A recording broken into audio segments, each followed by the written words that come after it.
federal democratic country of Nepal has had a very interesting history. Wait, where did the entire Indian plate go? Oh, it's just down here as a part of the supercontinent Pangaea, and then it collided with the Tibetan plateau to form the mountains. So if you were to meditate by the sea here and wake up a few 100 million years later, you'd be on top of a mountain, or crushed by the plates. Yeah, probably that. But within the last 60,000 years, modern humans had already migrated to the Indian subcontinent. Oh look, that's a civilization. Its technology is going to find its way here, and so are some people. Some people who lived here were also like, hey, let's go there. And wow, it's a diverse civilization. Maybe someone should govern it. On it said Bhaktaman of the Gopal dynasty, who were originally cowherders and followers of Lord Krishna. I mean, quite literally, Krishna came to Nepal to defeat a demon and they just followed him here. And they probably also built a Pashupati temple located in the Kathmandu valley. According to the Swayambhu Puran, the valley was a pond and a bodhisattva by the name of Manjushri just sliced a gorge of a hill at Chobar and drained the water, and out came a habitable land with fertile soil. The Gopal dynasty survived for over 500 years with just 8 rulers and were overthrown by the Mahishpals, who were also buffalo herders. Their achievements include being overthrown by the Kirats. But wait, who's that? A prince? Peri the prince? No, it's actually Siddhartha Gautam, who would later be known as Gautam Buddha, the founder of Buddhism and the light of Asia. Oh, and back here, the 7th Kirat king, Gulli, is now mentioned in the Mahabharata, but then Yalambar, the 1st Kirat king, is also considered to be a portrayal of Barbaric, who's in the same war, so, plot holes, I guess. But one thing is for sure, Kirats were very brave and fierce fighters, but apparently not fierce enough to win against the Soma dynasty, who overthrew them and then themselves were overthrown by the Lichavi dynasty. Oh wait, what's that? The golden age of Nepal? We'll take it. King Mandev, the first Lichavi king, introduced coins, land measurements were introduced, they rebuilt the Pashupati temple along with many other temples. Foreign relations were thriving, especially art trade with Tibet, and they were succeeded by the Thakuris in 816 AD. The Thakuri king Gunakamadev had the temple of Kashtamanda built from a single tree. This is where the city of Kathmandu gets its name. He also started Indrachatra. Legend has it that god Indra, the lord of heavens, came down to earth disguised as a farmer to pluck some jasmines for his mother goddess Aditi, but was tied down by the locals who accused him of stealing the flowers. Only 8 days later, when his mother comes down looking for him and explains everything to the farmers, he reveals his true identity and they let him go. The 8 days of Indra being here was celebrated as a festival.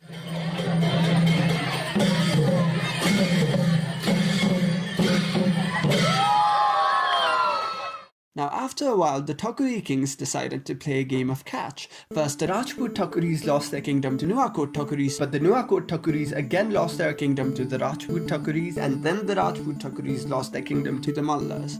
And Mallas brought in another bright age. That is, if you're willing to overlook the 1255 earthquake that killed a third of the population, including King Abhay Malla, the 1505 earthquake of 8.9 magnitude, the Kathmandu invasion by Sultan Samsuddin Ilyas, and the implementation of the discriminatory caste system. Well, at least the architecture was amazing. The trade of art between Nepal and Tibet was also flourishing, and to the west was a really big kingdom named Khas. Wow, such a big kingdom, you might say. But then it broke off into not just a few kingdoms, but into 22 and 24 kingdoms.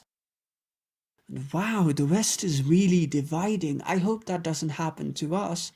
Jayasthiti Malla was a king who spent all his efforts trying to reunite all the towns under a single rule, only for his successors to undo all of it. The kings of these 3 kingdoms especially were not happy with each other. They constantly tried to outdo each other and prove that the architecture of their city was better. Wow, the West is really dividing. I hope that doesn't happen to us. If you look at this map and go, there are so many tiny kingdoms, I wish someone just came along and annexed them into a single kingdom.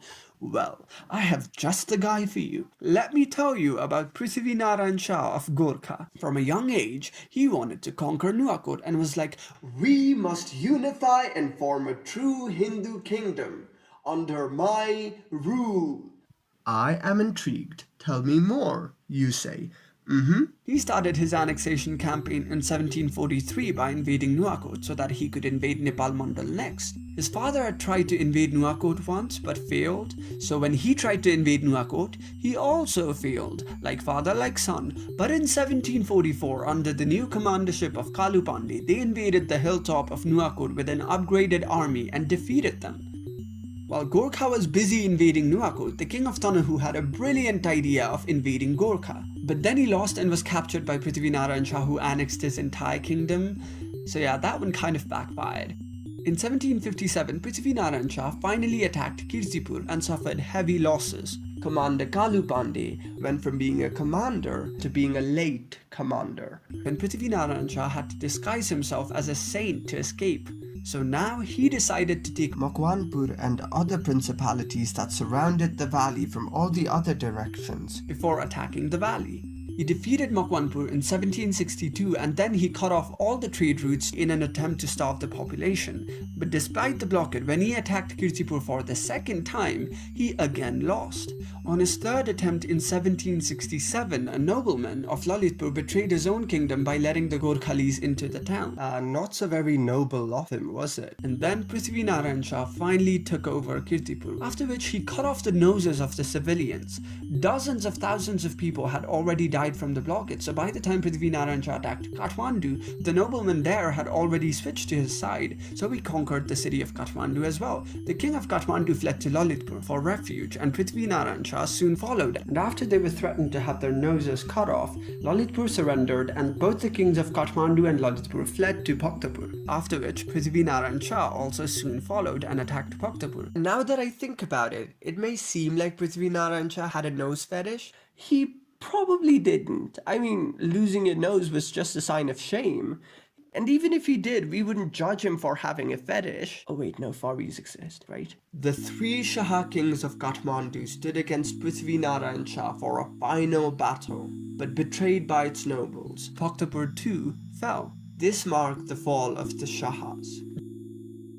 Jaiprakash Malla, the king of Kathmandu, was shot. Tej Narsingh Malla, the king of Lalitpur, was chained to death, but King Ranajit Malla of Bhaktapur was allowed to flee because he was old. So turns out there are benefits of being old.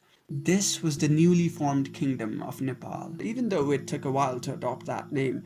Few etymologies of the word Nepal are as follows. It could have been derived from the Newari word Nepal, which was their name for Kathmandu. The people of Gopal dynasty were also called Nepal. The word Nepala in Sanskrit means at the foot of the mountain, so maybe it originated from there. There's also a myth about Prithvinarayan Shah that when he was on his way to Kathmandu, he came across an old sage and he gave the sage some curd to eat.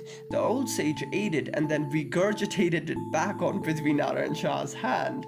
Prithvinarayan Shah was like, oops, and then threw it away and it landed on his feet, which apparently he was supposed to eat. I mean, who in their right mind would just unhesitantly devour someone else's projectile vomit that landed on your hand? But I also wouldn't want to underestimate the idiocy of few creeps on the internet who would call it their delightful breakfast.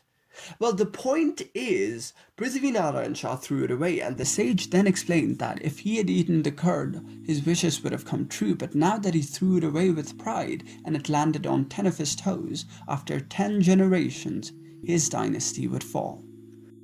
Prithvinarayan Shah then annexed the Kirat kingdom Chaudandi to Nepal before dying at the age of 52.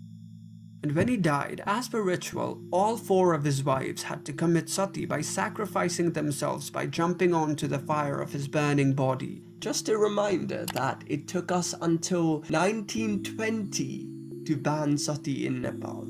So yeah. Prithvinarayan Shah's eldest son became the king and soon died of smallpox. The throne was then passed on to his 2-year-old son Rana Bahadur Shah, whose mother governed the country as a regent. Now his uncle Bahadur Shah and his mother Rajendra Lakshmi, along with having a sweet beef with each other, also extended the unification campaign by annexing other Chaubise and Baise kingdoms. And Prithvinarayan Shah was a forward thinker, but apparently not forward enough to figure out that the Kathmandu Valley blockade during his unification campaign would cause a domino effect that might just have been the root cause of a war with Tibet. You see, Nepal Mandal provided Tibet with its silver coins, but because of the blockade, the quality of silver coins went down significantly. Tibetans obviously were not happy with this treachery, so Nepal and Tibet were no longer besties. They wanted Nepal to replace the impure coins with pure ones, which Nepal, being a new nation, still invading other smaller nations, just couldn't afford. So you know what they did? They went to war. Twice. The first Nepal-Tibet War was caused over the dispute of the silver coins, which Nepal won and they signed the Treaty of Kirung. Then the second war was caused by the dissatisfaction over the Treaty of Kirung itself, among other factors. And this time, due to the involvement of Chinese Qing dynasty, Nepal lost. The Qing dynasty made Tibet compensate the Nepalese merchants that they had invaded, and they also got Nepal to pay tribute to them, in return for which they would help Nepal defend against any external aggression. Guess how that went? Back at the capital, the 2-year-old king Rana Bahadur Shah soon grew up and jailed his own uncle Bahadur Shah till death, and he also married a total of 4 times. One of his wives was Kantavati Cha, a Maithili Brahmin widow, who he had married in the condition that he would make their son the heir, disregarding the ones older than him. And due to the difference in their caste, their son would be half-caste. And a half-caste as their king was already a big no-no for the people at the time. So after they had their son Girwan, he abdicated the throne for their 1-year-old son with his first wife Rajrajeshwari as the regent. And then the ex-king said peace out and became a saint with his favorite wife Kantavi Cha. He was living his life with his wife, but then she soon died of smallpox, after which Rana Bahadur's sanity also said peace out and took a hiatus. He then unsuccessfully tried to re-establish his power as a royal, but was forced to exile to Varanasi with his first wife Rajrajeshwari and his bodyguard Bhimsen Thapa among few others, while his second wife Subarnaprabha acted as the regent back in the capital. Bahadur Shah lived like a wealthy ex-king in Varanasi, except that he was not wealthy and put Nepal in a huge debt to the British. Rajrajeshwari, fed up with her husband, left him to go back to Nepal, where she soon regained her authority as a regent. The 2 wives of Rana Bahadur Shah were the 2 acting authorities, and they also had a sweet beef between them, of which Rajrajeshwari came out victorious, after which the British broke their ties with Nepal, allowing Rana Bahadur Shah to return and exert his authority. Even though Rana Bahadur came back, his sanity never did. After gaining substantial power, he started plotting against everyone who had sided against him. Mulkaji Damodar Pandey, execute him! Mulkaji Damodar Pandey's 2 sons, execute him as well. But your highness, they're innocent. I said execute them. He went as far as to exiling smallpox-affected citizens out of Kathmandu to not let King Girwan catch smallpox during the smallpox outbreak. To say Rana Bahadur Shah's decision-making skills were questionable would be an understatement. He would go on to make another tiny bit of mistake of threatening to execute his own half-brother, Sher Bahadur Shah, who then stabbed him to death, and then himself got killed by a man named Bal Narsingh Kunwar. The death of Rana Bahadur Shah caused Bhimsen Thapa to plot a massacre. He had all the members of Sher Bahadur's faction killed. He also killed his own potential threats and left their bodies at the bank of Bishnumati River the night of any funeral rituals. This would be known as the Bhandarkal Massacre of 1806. This left the country in the hands of a 7-year-old King Girwan and a 14-year-old Queen Mother Tripura Sundari, which meant the actual person in charge was Bhimsen Thapa, who declared himself the Muktiya. He also annexed Garhwal into Nepal, and this was the Kingdom of Nepal, at its greatest of size. But our misfortunes had only just begun, and it came in the same form as it did for countless other countries in the world. The British. Because it's not the late modern period of human history if Britain hasn't paid you a colonial visit. By the 1800s, the British East India Company had a hold of a significant portion of the Indian subcontinent. They were planning to expand to be able to trade with Tibet, but there was just this one little country in between separating them, who also wouldn't open its trade routes for East India Company in fear of forced conversion to Christianity. And they also had border dispute with Nepal. You know what that means? It's wartime, baby! On this side of the border, we have the newly formed country of Nepal, which tried but couldn't gather any help and is struggling to keep itself afloat, with an army of 11,000 people, including men, women, armed with limited guns, kukris, and stones. And on the other side, we have East India Company representing the British Empire, armed with guns and 60 cannons. At first, the British would attack on 4 fronts. Major Marley with his 12,000 men and Major Wood with his 4,500 men would attack Makwanpur and Chitgarh respectively, and both would retreat. So the war properly starts at Nalapani. General Gillespie with his 5,000 men attacked the Nalapani fort twice, which stationed 600 people under the command of Captain Balabhadra Kumar. Despite the power difference, they could not take over the fort, and General Gillespie died in the first attack. So they changed their approach. They cut off the water supply of the Nepali soldiers, and on the 3rd day of the supply being cut, Balabhadra and remaining 70 of his soldiers withdrew and emptied the palace. At Jaitak, Major Richard and Major Ludlow would attack from the north and the south, respectively, with a total of about 1,700 men. But they would soon retreat after losing about 300 men in just a single attack. They also cut off the water supply, but the Nepalese soldiers under the command of Rana Jor Singh Thapa still held Jaitak. After the British attacked Almora in April of 1850, Bamshah, the governor of Kumaon province, surrendered. This cut off the communication of Malau and Jaitak from the mainland, so General Ochterlony with his 6,000 men attacked Malau. The Nepalese were overwhelmed by the British numbers, and Kaji Amar Singh Thapa reluctantly surrendered for himself and Rana Jor Singh Thapa.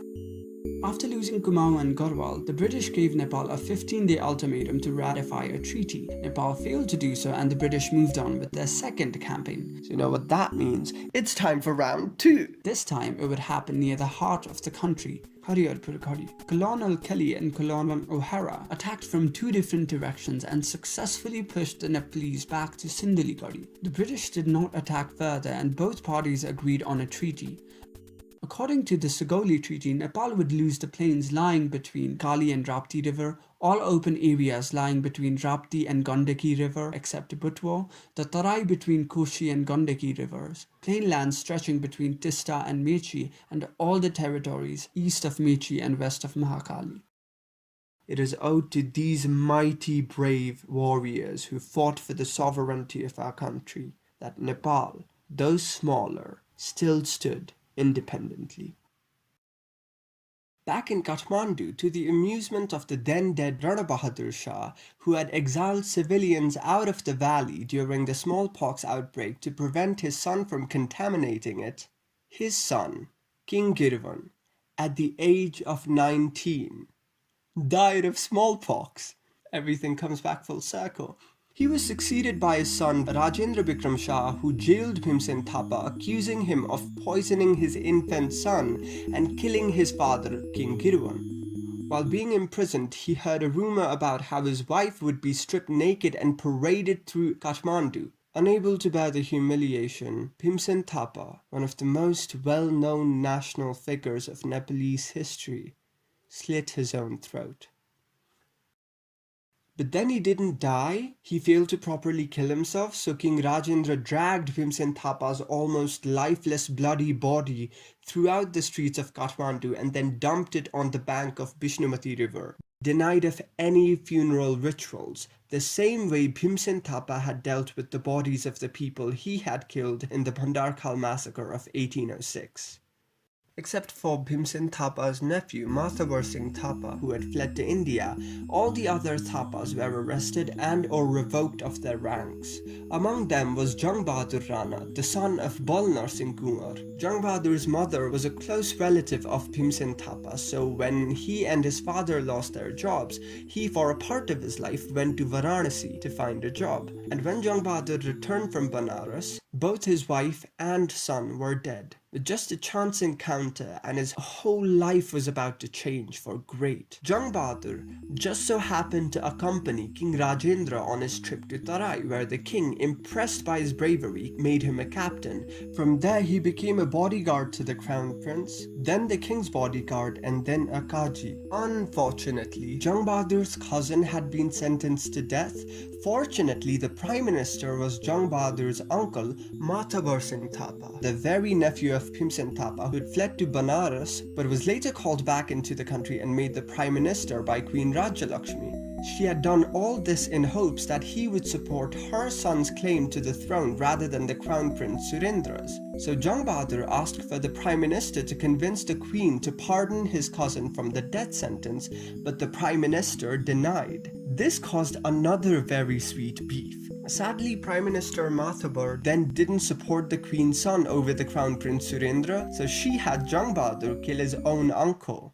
Oh, such a close, loving family they were. This was the Kot massacre where Jung Bahadur and his brother shot the Prime Minister and 40 other members of the court. The Queen then made Jung Bahadur the Prime Minister and asked him to make her son the heir to the throne. But surprise, surprise, Jung Bahadur doesn't support your son either. Poor woman. So this caused another delicious beef, so she tried to have him killed, but he found out about it and he went and killed a whole bunch of her co-conspirators and had her imprisoned, exiled the king, and made the Crown Prince Surendra the king. But only in name Surendra was a king. Jung Bahadur was the actual ruler, and now that Jung Bahadur was the ruler, he could no longer be bullied by the king into jumping from the most absurd places ever. He gave himself the title of Sri-Teen, helped the British out during the Indian Mutiny, was rewarded with the return of some portion of the land, and went to war with Tibet for the third time.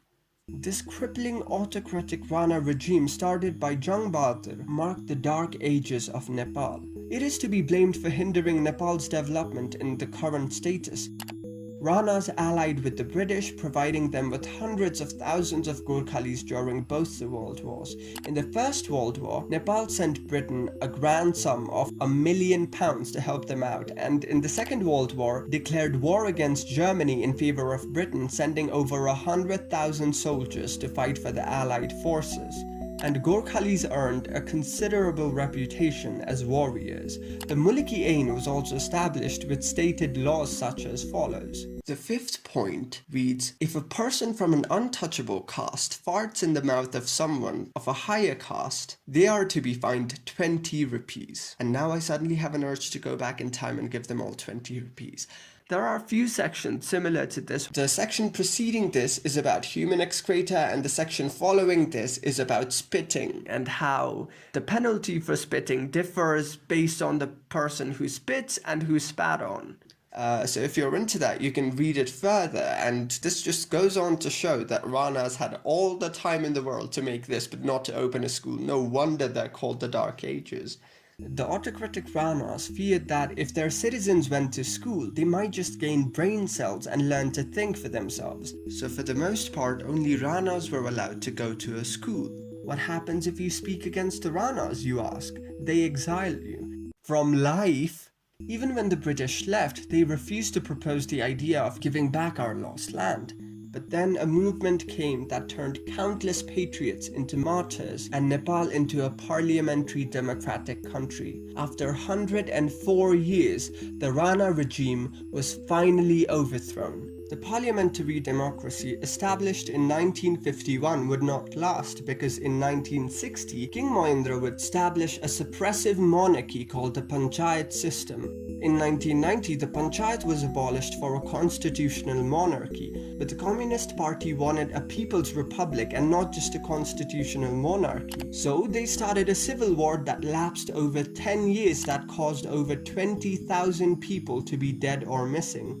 And say what you will about our monarchs, at least they were not cousins. Okay. And during this time, in 2001, King Birendra was married to his wife Queen Aishwarya. She was hailed as a fashion icon. Her alleged affair with the legendary folk singer Narayan Gopal may have even inspired a few classics. But her objection to her son Crown Prince Dipendra marrying his woman of choice caused the Crown Prince to commit the royal massacre. On the night of June 1, 2001, in Narayan Hitti Palace, the much beloved Crown Prince Dipendra opened fired at his father King Birendra, mother Aishwarya, and 7 other royal members and then himself. He would survive in coma for 3 days, during which he would be crowned the king due to the lack of other royal members to give the title to, making him one of the shortest reigning monarchs ever. But this is not entirely true. This story is speculated to be just one of the many theories as to what caused the royal massacre of 2001. In 2006, Nepal would finally be a people's republic and the monarchy would fall. The Shah dynasty would fall 10 generations after the reign of Prithvinarayan Shah. Other dynasties such as the dynasty of Lo, ruling the extremely well-preserved marvelous city Lumantang, also were no longer the official rulers of their region. And since it gained democracy, the only thing any citizen ever seemed to want was to have a permanent constitution. And in 2015, only after 2 years of Bhimni Rola releasing his global sensational hit Sunday Morning Love You, Nepal had a permanent constitution. I mean, we can only assume Bhimni Rola had something to do with it. That very year, Nepal also became a federal country, because Nepal is a country lapsing over such a huge area with a sizable economy that we just had to have 7 states. Since 2008, we have had 13 prime ministers, with the recent one having re-elected 4 times. By the time you watch this video, there might just be a new prime minister. The Nepalese people fought over hundreds of years of instability just to have even more instability. This is a heart-wrenching story about a once ambitious country that's now turned into a medium for politicians to feed on donations, a mere pawn in international politics. But I do hope that this story will have a happy ending. Our history is poorly recorded in our ancient artifacts, which if you want to check out, you can head over to the Asian sections of the British museums and other Western museums. Thank you for watching this video. I hope it was helpful. I hope you liked it. If you liked it, like it. And if you really liked the video, you can subscribe to my channel. Thank you for watching. Bye-bye. See you next time.